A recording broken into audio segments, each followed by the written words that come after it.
Non. La salle d'audience sentait le vieux papier et la climatisation centrale. J'étais assis sur une chaise en bois un peu trop dure pour mon dos. J'observais ma belle-fille, Sophie, composer un visage qu'elle pensait probablement ressembler à de la douleur. Elle était douée pour ça, je lui accordais au moins ce talent. Madame la juge, a dit son avocat en mélangeant ces dossiers, monsieur le maire a fait preuve d'un comportement financier de plus en plus erratique qui suggère une altération de ses facultés. Nous demandons au tribunal de désigner un tuteur pour gérer son patrimoine avant que d'autres dommages ne soient causés.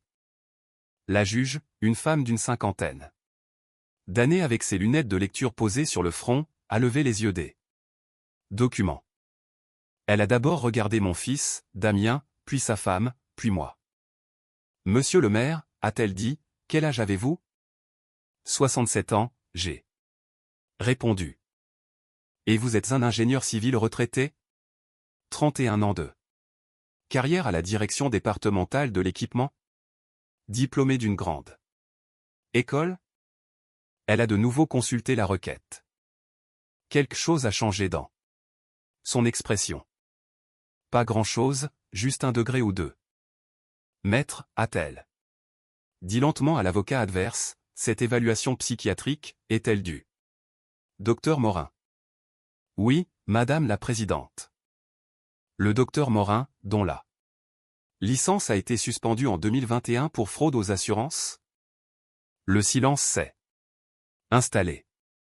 Mon avocat, un homme calme nommé Maître Lefebvre, qui pratiquait le droit de la famille depuis 26 ans, n'a pas bougé d'un cil.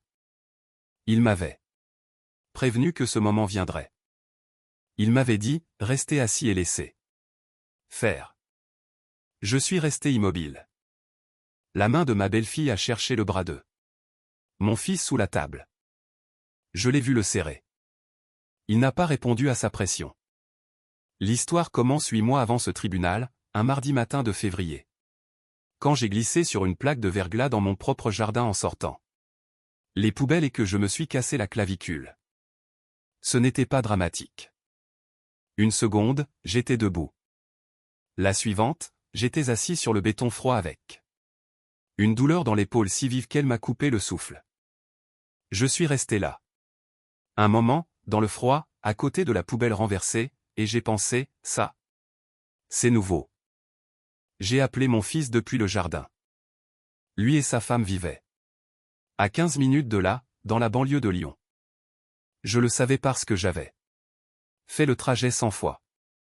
Ils s'étaient installés là 4 ans plus tôt quand j'avais proposé de les aider pour l'apport de leur maison. 40 000 €. Je m'étais dit que c'était un investissement pour garder ma famille proche. Il a répondu à la 4e sonnerie. Papa. Damien. J'ai fait une chute. J'ai dit. Je pense que ma clavicule est cassée. Je suis dans l'allée. Une pause. Puis, c'est grave à quel point ? Assez grave pour que je sois assis sur du béton gelé à t'appeler. Une autre pause. Plus longue cette fois. D'accord, a-t-il dit. Attends. Je l'ai entendu poser le téléphone.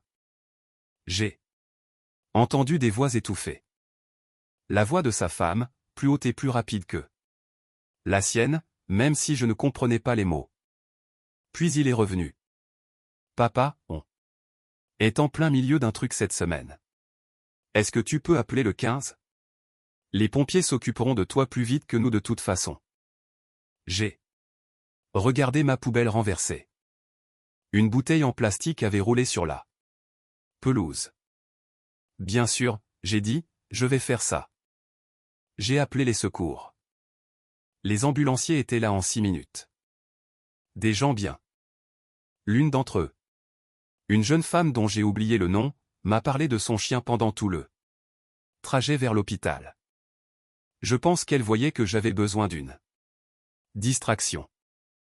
Ma clavicule était fracturée, pas en miettes, pas besoin de chirurgie, mais une vraie fracture qui m'a forcé à porter une écharpe pendant 6 semaines et a rendu mes nuits misérables.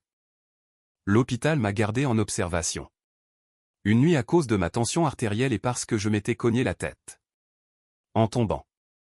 Mon fils et sa femme sont venus me voir une fois, l'après-midi. Suivant mon admission. Ils sont restés 40 minutes. Ma belle-fille a passé la majeure partie du temps sur son téléphone.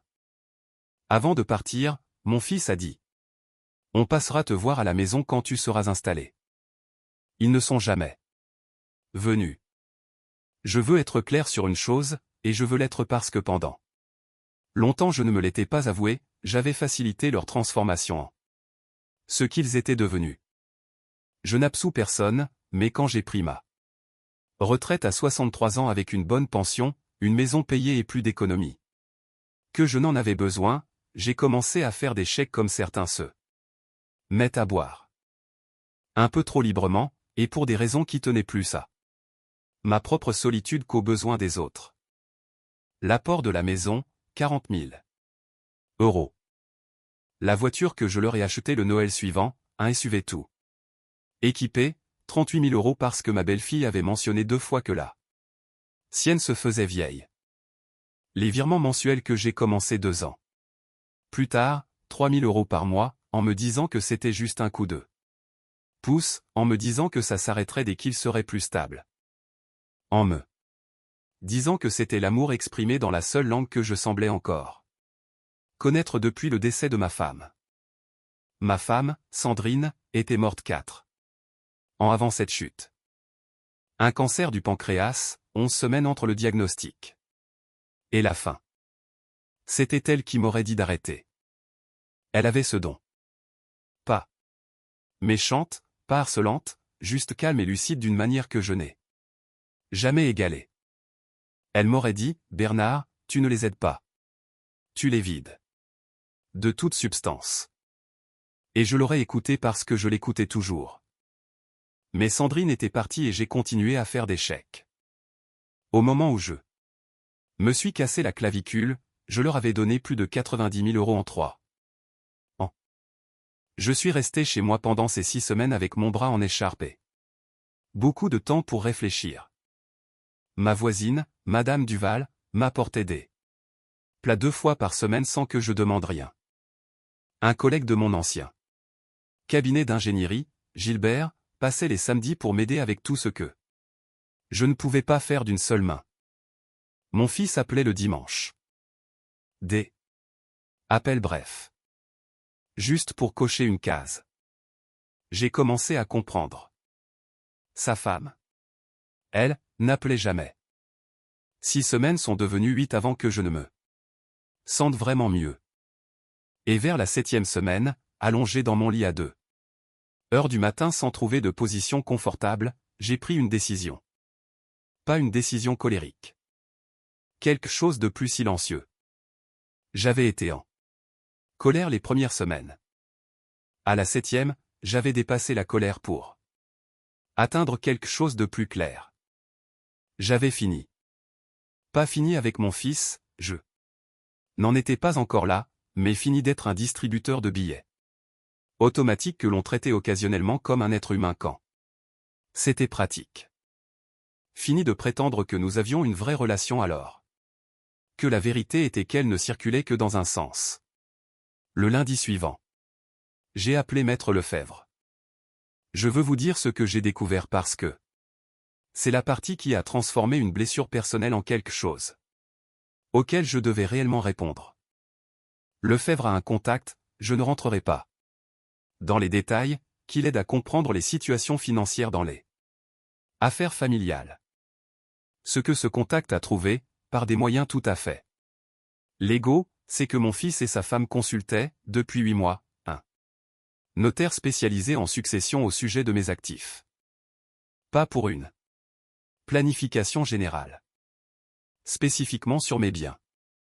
Ma maison, ma pension, mes comptes d'épargne. Ils avaient aussi eu une conversation documentée dans un email que ma belle-fille avait envoyé de son compte personnel, demandant s'il avait un moyen d'établir que je n'étais plus capable de gérer mes propres finances. L'email utilisait exactement cette phrase. Lefebvre me l'a lu au téléphone et j'ai dû lui demander de le relire parce que la première fois, J'ai cru avoir mal entendu. Elle avait suggéré par écrit à son mari que s'il pouvait obtenir qu'un médecin signe quelque chose sur mon état mental, il pourrait demander une mise sous tutelle avant que je ne change mon testament. Avant que je ne change mon testament. Ce qui signifiait qu'il savait que j'y pensais, ce qui signifiait que mon fils lui en avait parlé ou qu'elle avait conclu que mon frôlement avec la mortalité me faisait reconsidérer mes dispositions. Elle avait raison. J'y avais réfléchi. Je n'en avais juste parlé à personne. Je me suis assis dans le bureau de Lefebvre le jour où il m'a annoncé tout cela. Dehors, c'était l'un de ces jours gris et plats de la région lyonnaise qui donne au monde l'air d'une salle d'attente. J'ai regardé mes mains. Pendant un moment. Comment voulez-vous gérer ça? A demandé Lefebvre. Quelles sont mes options? Il les a exposées. Je pouvais ne rien faire et attendre de voir s'il déposait une requête. Je pouvais confronter mon fils. Je pouvais discrètement changer mes documents et laisser les choses se faire. Ou je pouvais travailler avec Lefebvre pour être prêt s'il bougeait. Soyons prêts, j'ai dit. 4 mois plus tard, ils ont déposé la requête. Le document est arrivé un jeudi. Je l'ai lu à ma table de cuisine avec un café qui refroidissait à côté de moi. Selon les documents, je faisais preuve d'un comportement financier erratique, de retrait social et de confusion concernant les événements récents.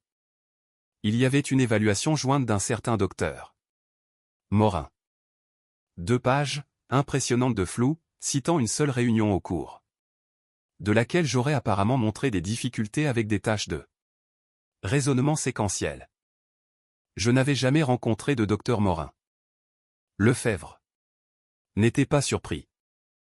Il s'attendait à quelque chose comme ça.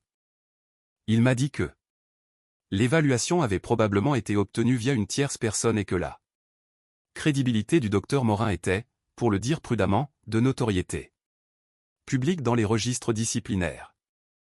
J'ai pensé à mon fils. Je me suis demandé s'il était au courant pour la fausse évaluation ou s'il avait délégué cette partie à sa femme en choisissant de ne pas poser de questions. Je ne savais pas. Je ne sais toujours pas. Je ne suis pas sûr de savoir quelle version est la pire. L'audience a été fixée 6 semaines plus tard. J'ai passé ces 6 semaines à continuer ma vie. Je suis allé à mes petits déjeuners du jeudi avec Gilbert et 2 autres gars de l'ancien cabinet. J'ai conduit moi-même à mes rendez-vous. J'ai commencé à poncer et vernir le parquet de la chambre d'amis. Un projet que je remettais à plus tard depuis des années. Mon fils a appelé. Quelquefois. Des appels normaux, ou ce qui passait pour normal entre nous. Bref, superficiel, poli. Je ne lui ai pas dit que j'avais lu la requête. Je l'ai laissé parler de son travail et de ses week-ends. J'ai dit les choses qu'il fallait dire. Puis j'ai raccroché et je suis resté assis avec ce sentiment de froid particulier de celui qui comprend enfin qui est réellement l'autre. La veille de l'audience, j'étais assis sur ma terrasse avec un verre de thé glacé. Le chien du voisin aboyait quelque part dans l'obscurité. J'ai pensé à Sandrine. J'ai pensé au fait que 39 ans avec la bonne personne peuvent vous laisser si peu préparé à tout ce qui vient après. J'ai réfléchi à ce que j'allais dire si la juge me demandait de m'exprimer. J'ai décidé de simplement dire la vérité. J'ai remarqué que c'est généralement suffisant. L'audience. Ma belle-fille était assise à la table en face de moi dans un blazer sombre. Son expression était soigneusement travaillée pour se situer entre l'inquiétude et la réticence. La performance d'une femme qui détestait être dans cette position. Qui n'était là que par pur dévouement. Je l'avais déjà vue jouer la comédie. Elle était douée. Son avocat a passé en revue la requête. Le comportement erratique.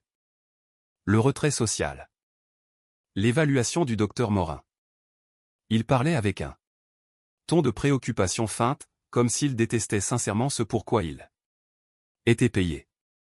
Puis la juge a ramassé l'évaluation. C'est bien du docteur Morin. A-t-elle redemandé? Oui, Madame la Présidente. Quand cette évaluation a-t-elle été menée? Le 14 janvier, Madame la Présidente. Monsieur le maire, a dit la juge en me regardant par-dessus ses lunettes, où étiez-vous le 14 janvier de cette année? Lefebvre m'avait préparé. J'ai gardé une voix stable. J'étais à Nice, Madame la Présidente.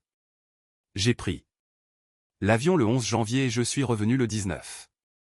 Je rendais visite à un vieil ami d'université qui se faisait opérer. J'ai les relevés de vol, les factures d'hôtel et les documents médicaux de mon ami si le tribunal en a besoin. La juge a regardé l'évaluation, puis l'avocat adverse.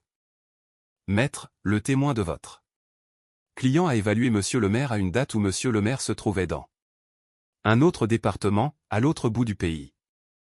L'avocat a commencé à bafouiller. La juge a levé une main. Je note également, a-t-elle dit en posant le document, que le docteur Morin a remis sa licence médicale suite à une procédure disciplinaire dans ce pays en 2021. Étiez-vous au courant de cela? En soumettant ce document?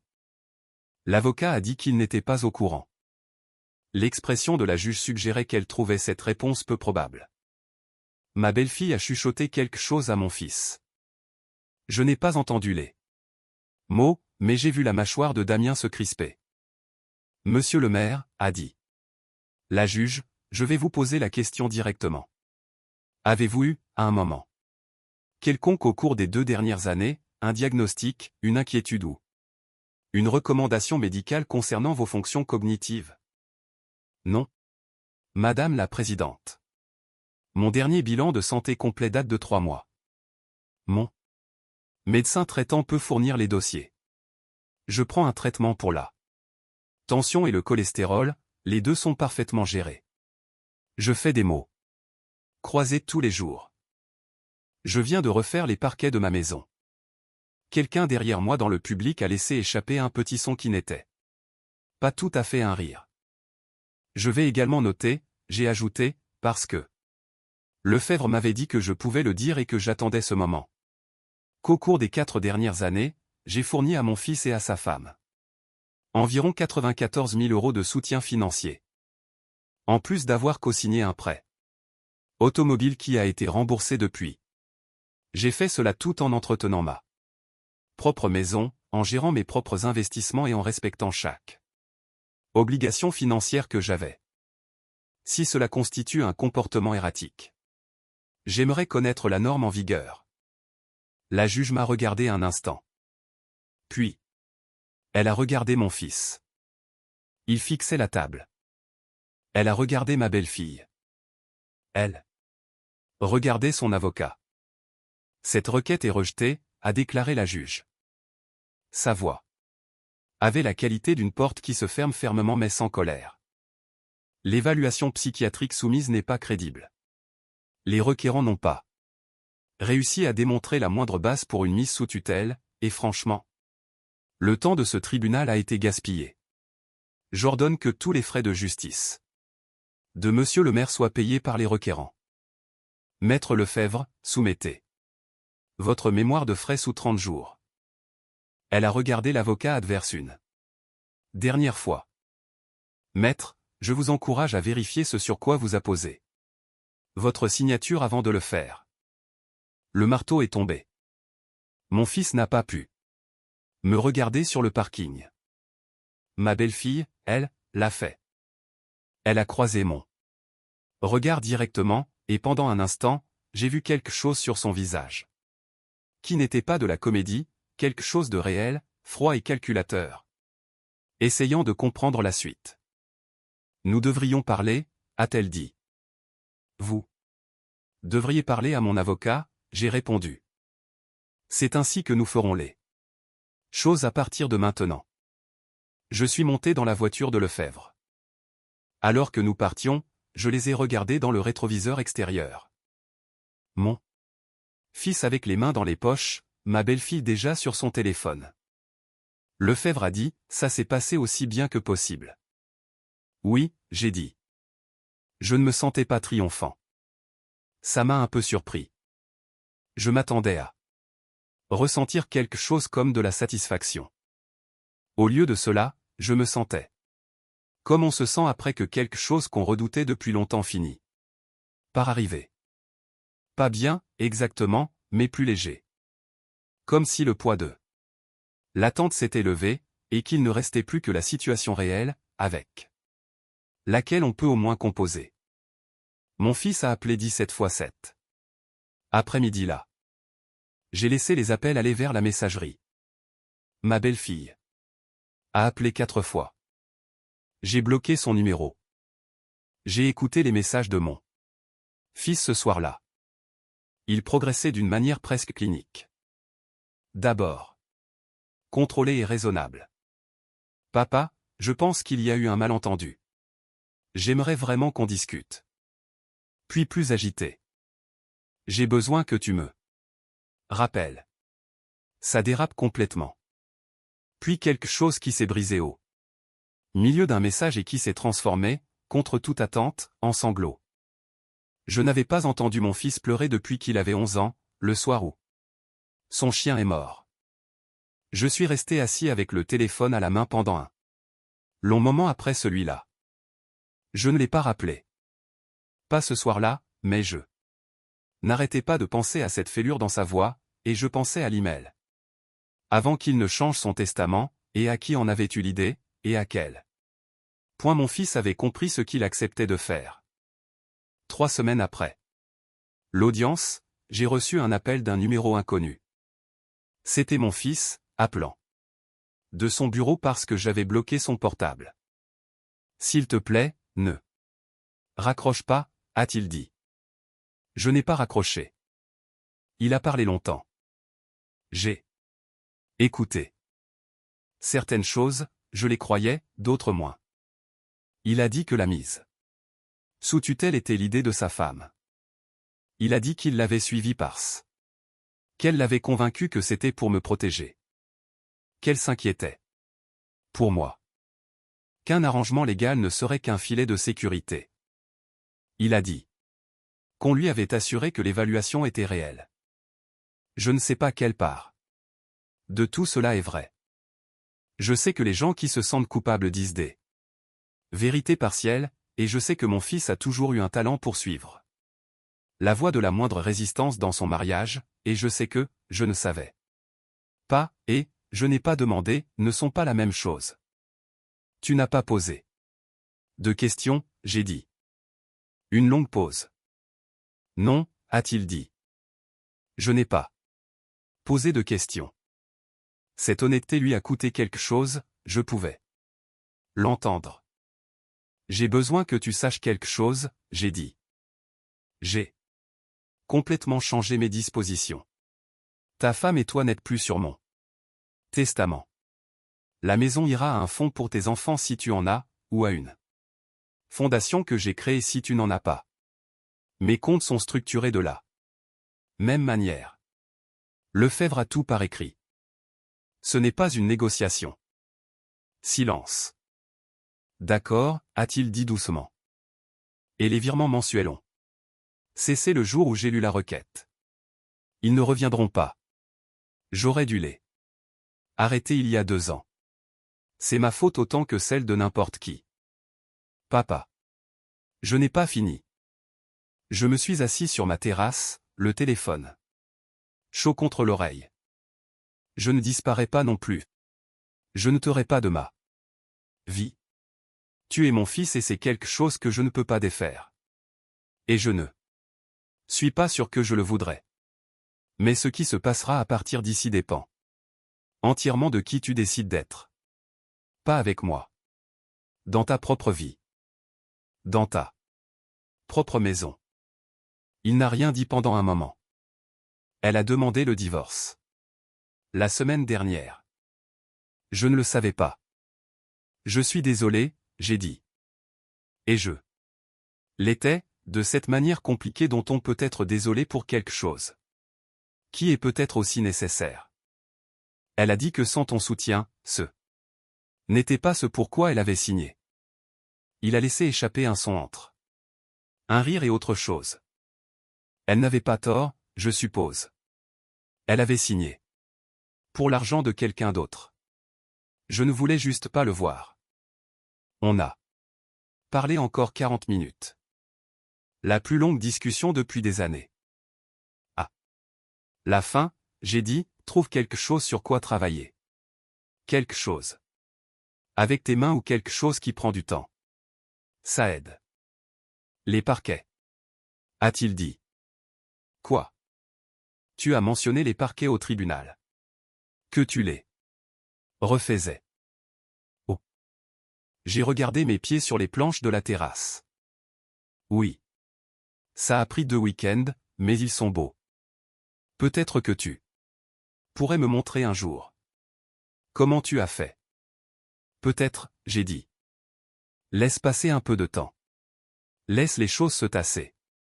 Le paiement des frais de justice est arrivé 43 jours après la date limite. Lefebvre m'a appelé pour me le dire. Il avait l'air satisfait de la manière mesurée d'un homme qui a appris à ne pas célébrer trop tôt. Ils ont payé? J'ai demandé. Chèque de banque. Exactement le montant. J'ai pensé à ce que cela leur avait coûté. Ce qu'ils avaient dû liquider pour payer. Je ne me sentais pas joyeux. Je ressentais plutôt la fin de quelque chose. Comme on se sent à la fin d'un long chantier quand on pose le dernier outil. J'ai préparé le dîner ce soir-là. Un vrai dîner.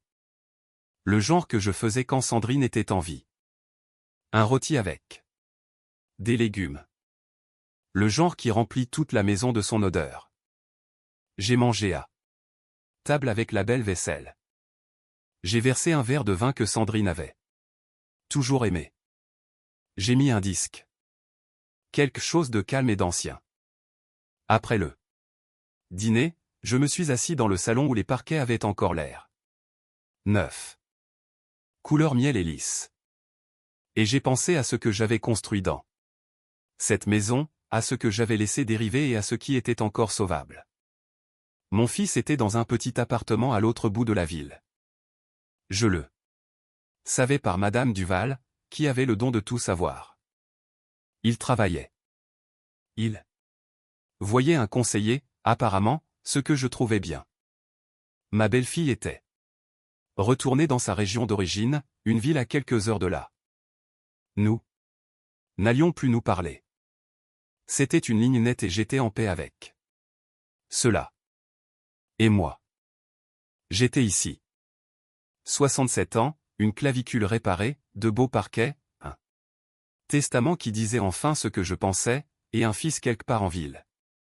Qui essayait peut-être lentement de comprendre qui il était réellement sans que quelqu'un ne lui dicte sa conduite. C'était assez. Ce n'était pas ce que j'avais espéré il y a 20 ans, mais c'était réel. Et c'était à moi. Et j'avais arrêté de prétendre le contraire. 2 mois plus tard, un dimanche à la fin octobre. Quelqu'un a frappé à ma porte d'entrée. C'était mon fils. Il avait un sac de courses dans une main et un pack de bière dans l'autre. Il ressemblait à un homme qui avait préparé un discours et l'avait oublié en chemin. J'ai pensé que je pourrais préparer le dîner, a-t-il dit. Si c'est. Enfin, si tu veux. Sinon je peux partir. Je l'ai regardé un moment. Le sac de course. L'espoir prudent, et la volonté d'accepter un refus. Est-ce que tu sais cuisiner quelque chose? J'ai demandé. Je peux faire des pâtes passables. Très bien, j'ai dit, et je me suis écarté pour le laisser entrer. Il est entré. Il est resté dans le couloir un moment et a regardé les sols. Ils sont superbes, a-t-il dit. Je sais. Il est allé dans la cuisine. Je me suis assis à la table de la cuisine et je l'ai regardé se déplacer dans l'espace. Cherchant les ustensiles, demandant où était la passoire, ouvrant et fermant les Tiroir avec cette qualité légèrement hésitante de quelqu'un qui essaie d'apprendre à connaître une pièce. Il n'était pas la même personne que celle qui tenait un téléphone pendant que sa femme parlait en arrière-plan pour me dire que des vacances étaient plus importantes. Il n'était pas non plus quelqu'un de totalement nouveau. Il était quelque part entre les deux. C'est là que le vrai changement réside, j'ai trouvé. Pas dans les transformations dramatiques, mais dans les petits moments incertains où l'on essaie de faire mieux. Nous avons mangé des pâtes à la table de la cuisine. Nous avons parlé de choses ordinaires. Son travail. Un livre qu'il avait lu. Un projet que son conseiller lui avait suggéré. Quelque chose sur le suivi des petites habitudes quotidiennes. Il m'a interrogé sur mes petits déjeuners du jeudi, et je lui ai raconté la guerre continue de Gilbert avec son syndic de copropriété, ce qui l'a fait rire. Franchement, pour la première fois depuis je ne sais combien de temps. À la fin de la soirée, il se tenait dans le couloir en enfilant sa veste. Papa, a-t-il dit, je sais que je n'ai pas le droit de te demander quoi que ce soit. Et je ne le fais pas. Je veux juste que tu saches que j'essaie de comprendre ce qui m'est arrivé. Comment j'ai laissé les choses devenir ce qu'elles sont devenues. J'y réfléchis beaucoup. C'est bien, j'ai dit. C'est la bonne chose à faire. Elle m'a dit une fois que tu continuerais toujours à donner. Que les gens comme toi le font toujours. Que tu ne t'arrêterais jamais vraiment. Il a levé les yeux. Je l'ai cru. J'aurais dû être plus malin. Tu es l'homme le plus têtu que je connaisse. Ta mère disait. Persévérant, j'ai dit. Il a souri. C'était la première fois que je voyais ce sourire particulier. Le sourire de sa mère, en fait. Quelque chose que je n'avais pas remarqué depuis longtemps. On se voit bientôt, a-t-il dit. Dimanche, j'ai répondu, si tu veux retenter ses pattes. Ou autre chose. Il a hoché la tête, a tendu la main. Je l'ai serré. De la même manière que j'avais serré la main d'homme à la conclusion de longues et difficiles négociations.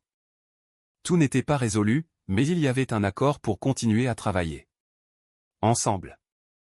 Après son départ, je suis resté dans la cuisine un moment avec les restes de pâtes sur la cuisinière et le disque de Sandrine qui tournait toujours doucement dans l'autre pièce. 67 ans, et je recommençais à zéro d'une certaine manière. Pas de rien. On ne repart jamais de rien quand on a vraiment vécu quelque chose, mais d'un endroit plus clair. Avec de meilleures informations, un testament qui signifiait quelque chose et des sols que j'avais fait moi-même. On passe tellement de temps à être la ressource de quelqu'un qu'on finit par oublier qu'on était une personne avant d'être un père. Avant d'être un pourvoyeur. Avant d'être utile à qui que ce soit. Sandrine savait qui j'étais. Elle le voyait même quand je ne le voyais plus. Retrouver cela, ce sentiment d'être une personne avec sa propre forme, cela ne vient pas du fait de gagner un procès ou d'avoir raison. Ni de regarder la vie de quelqu'un d'autre se défaire à cause de ses propres choix. Cela vient du fait de se tenir dans sa propre cuisine un dimanche soir et de reconnaître cet endroit comme étant le sien. Ça vient lentement. Mais ça vient. Si cette histoire a signifié quelque chose pour vous, laissez un commentaire ci-dessous. Je les lis tous. Abonnez-vous si vous voulez savoir ce qui se passera ensuite. Et si vous connaissez quelqu'un qui avait besoin d'entendre cela aujourd'hui, partagez-le. Lui. J'ai beaucoup réfléchi à ce qui m'a réellement changé. Pas la chute elle-même. Une clavicule cassée guérie. Pas même la salle d'audience, bien que voir cette requête rejetée soit quelque chose que je n'oublierai pas. Ce qui m'a changé, c'est la 7e semaine, à 2 heures du matin. Allongé dans le noir. Incapable d'être à l'aise et étant enfin assez immobile pour entendre ce que j'évitais depuis des années. J'avais payé pour une version de mon fils qui n'existait pas. Pas par malveillance. par quelque chose de plus pardonnable et de plus corrosif. La solitude déguisée en générosité. Après la mort de Sandrine, j'ai continué à faire des chèques parce que c'était le seul moyen que je connaissais pour rester connecté. Pour me sentir utile.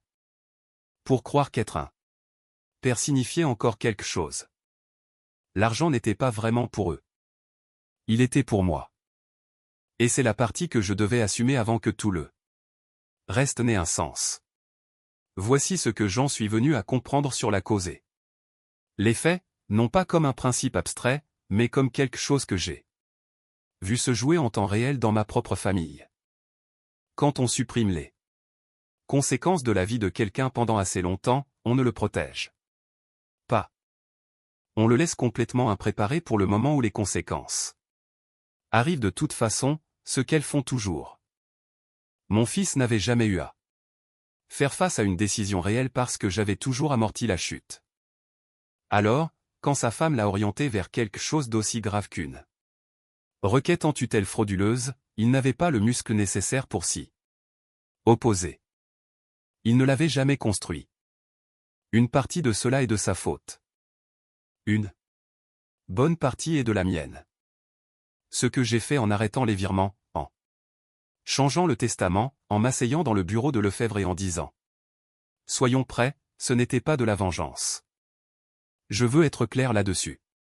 Parce que je pense que les gens racontent parfois ces histoires comme s'il s'agissait de gagner. Il ne s'agissait pas de gagner. Il s'agissait d'être enfin honnête. De dire, cet arrangement nous rend tous les deux pires, et je vais arrêter de prétendre le contraire même si cela me coûte quelque chose. Cela m'a coûté quelque chose. Cela m'a coûté la fiction confortable que mon fils et moi étions proches. Il s'est avéré que nous n'étions qu'adjacents, occupant la même orbite financière et appelant cela une famille. La vraie proximité, celle qui est apparue brièvement un dimanche soir autour d'un plat de pâtes, celle où il se tenait dans mon couloir et regardait les parquets que j'avais faits. Moi-même, elle est venue après l'arrêt de l'argent. Non pas parce que les épreuves sont romantiques, mais parce qu'il n'y avait plus rien derrière quoi se cacher. L'intelligence d'une situation, je pense, réside dans ce que vous êtes prêt à voir clairement. Pendant des années, je ne l'ai pas été. Je voyais ce qui était confortable à voir. Le courage, et j'utilise ce mot avec précaution, est venu de l'honnêteté quand l'honnêteté coûtait cher. De dire directement à mon fils que je n'allais pas prétendre que les 4 dernières années n'avaient pas existé juste parce qu'il était désolé. Et la stabilité. C'est la chose dont je suis le plus fier, honnêtement. Pas la victoire judiciaire. Pas la partie dramatique. La stabilité de ces 6 semaines avec l'écharpe. Décider calmement, non par colère, mais par clarté. De construire le dossier avec Lefebvre non pas pour punir qui que ce soit, mais pour me protéger. De refaire mes parquets un soir de semaine, parce que j'avais encore des choses que je voulais faire indépendamment de ce que mon fils et sa femme prévoyaient. Mon fils essaie maintenant. Je ne sais pas encore si c'est réel au sens durable du terme. Le temps est le seul test honnête pour cela, mais je sais que je lui ai donné quelque chose de réel en arrêtant une véritable conséquence, ce qui est la seule chose qui l'ait jamais poussé à se regarder honnêtement. Sandrine l'aurait fait des années plus tôt. Elle a toujours su quand trop c'était trop. J'apprends plus lentement, mais j'y suis arrivé.